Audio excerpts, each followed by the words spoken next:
Frieza's death beam. Explained. Almost every single hero and villain in the Dragon Ball franchise has come with some amazing and powerful signature attacks that are synonymous with the characters themselves.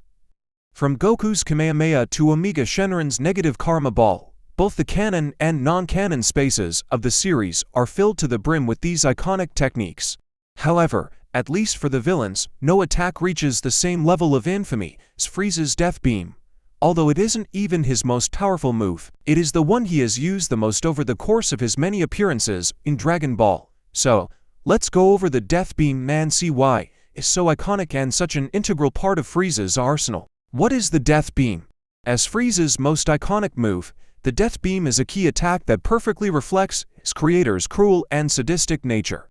This is essentially a thin and highly concentrated beam of ki that emphasizes pure piercing power, making it strong enough to thrust through anything, similar to Piccolo's special beam cannon. However, it's not as strong as the Namekian's signature ability, although it makes up for this with the lack of charge-up required.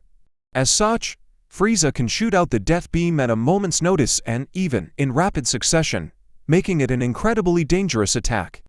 Although it isn't even his strongest technique, it is definitely his most iconic and most used, as many characters have met their demise at the hand of Frieza's death beam. This attack is one of the most straightforward in the entire series since it requires virtually no charge-up and can be performed instantly.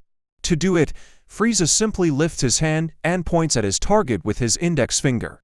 The ki is then focused on the tip of his finger and fired off in a thin and straight line capable of effortlessly piercing through armor. This also makes it one of the most accurate attacks in all of Dragon Ball. Notable uses of the death beam. As stated earlier, the death beam seems to be Frieza's preferred method of directly disposing of an individual, since he has been shown to kill many characters using this attack. The first time that it is used in the anime is a little after the Galactic Tyrant's introduction, where he uses it to effortlessly dispose of a random Namekian warrior, showing just how incredible his mastery over the attack is, even in his weakest form.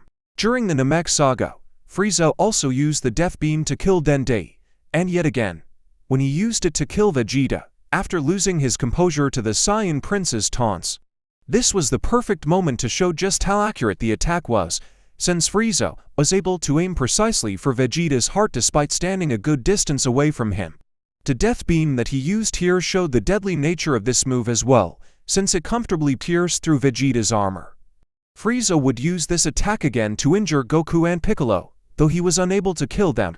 However, each time he used it against Super Saiyan Goku, the death beam proved to be ineffective due to the gap in their power.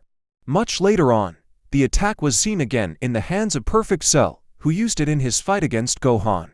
After Frieza's resurrection in Dragon Ball Super, the death beam continued to see frequent usage.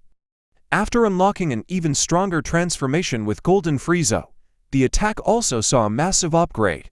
Now, the color changed from a pinkish-purple hue to a much more notable red, which also increased its size and strength considerably. The move was used very frequently throughout all of Super and was now more of a traditional ki wave due to the exponential increase in strength that Frieza got after unlocking his golden form.